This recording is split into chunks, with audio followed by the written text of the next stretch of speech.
Larry Allen's 700-pound bench press did not count by powerlifting standards. Larry Allen was an NFL football player, super strong, insanely strong. I take nothing away from him. He was a beast, far stronger than I could ever become in my entire lifetime. And he is known for one of his famous feats in the gym where he benched 700 pounds. Very famous video that went around, giving him a reputation of being the strongest NFL player out there. And he certainly is. It's incredible. If you would just show me that video without any context, like, hey, check this NFL player out benching, I would simply look at it and be like, that's insane. That dude's an animal. And leave it at that. The only reason I'm making these statements now about it not counting as a 700-pound bench is simply because in my recent video, the heaviest bench press ever, where I go over everyone who's benched 700 or more pounds raw, meaning no assistance from either suits, equipment like elbow wraps, elbow sleeves, or spotters touching the bar, there have been only 7 people to do it officially in a meet. At the time of that video, there are 2 comments that have popped up under that video more than any other comment.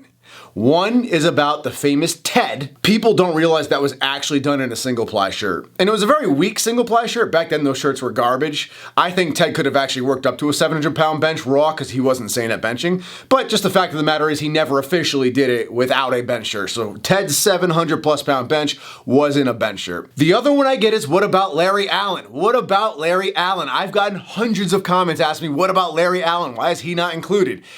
The simple, realistic answer that might upset some people because it seems a little petty, but again, I'm only going by powerlifting standards here, is that plain and simple, Larry Allen's bench press was spotter assisted. His spotters helped him lock that bar out. In fact, even on the earlier sets, if you watch his first set with 635 pounds, he stalled out in the middle of that rep.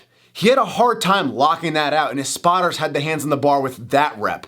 So it's actually questionable whether or not he even would have been able to lock out 635 on his own with no spotters around at all. Maybe, maybe not. It's right in the line. Either way, I'm gonna be so bold as to put it out there that I don't think his max was any higher than about 640, being generous to him. I think he was a low 600-pound bencher, if not a 600-pound bencher, without any assistance. Now, I don't mean any disrespect by that. And I'm not taking away from the man's strength. Again, this guy was a football player. He did not train for powerlifting. And if you look at his setup, his technique, he didn't really have like an advanced bench press technique going on, which makes a big difference. So to give Larry Allen credit, I have no problem believing that if he decided one day, back then, if he had decided, hey, I'm gonna train for powerlifting and see what I can really bench, and worked on technique and actually got on like bench programming and the whole 9 yards, then we might be seeing like a legit 675 raw bench from him, getting closer and closer to 700 pounds legit. I do think that kind of strength was in his potential, and I just think he didn't really tap into it because obviously he was a football player, so it makes sense. There's no reason to go all out training for a max bench when you're an NFL football player. So these were gym lifts, which are fine. Gym lifts are meant to be fun. I thought the videos were awesome,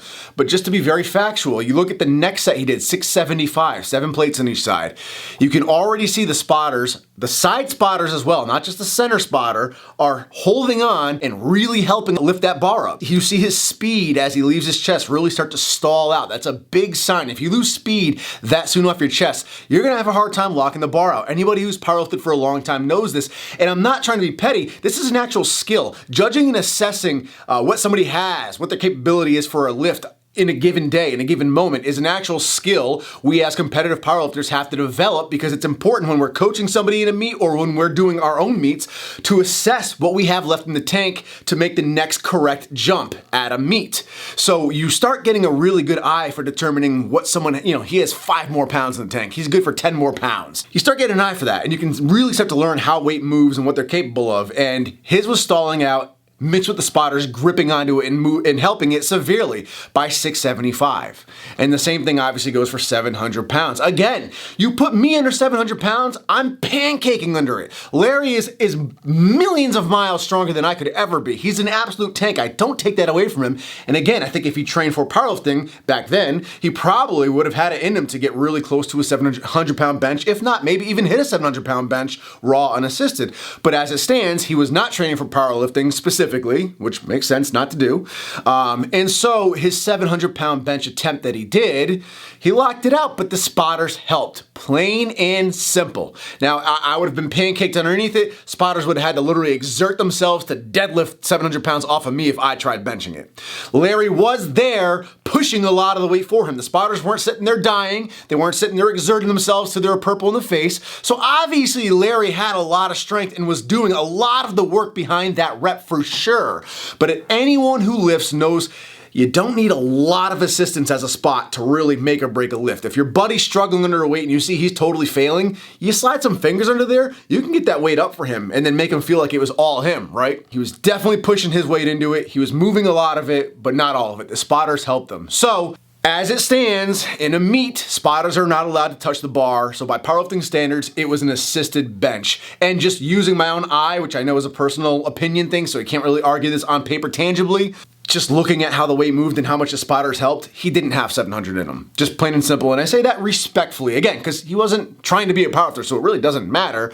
But that is the answer as to why I did not include Larry Allen in my video. You can certainly include him in absolute freaks of nature in the gym and on the bench press. And if you want to, as far as gym lifts go, you can say, hey, he's a 700-pound bencher in the gym, call it a gym lift, because gym lift is kind of a general term we use to allow a little more flexibility in training, you know? And that's fine. The dude deserves all the respect in the world.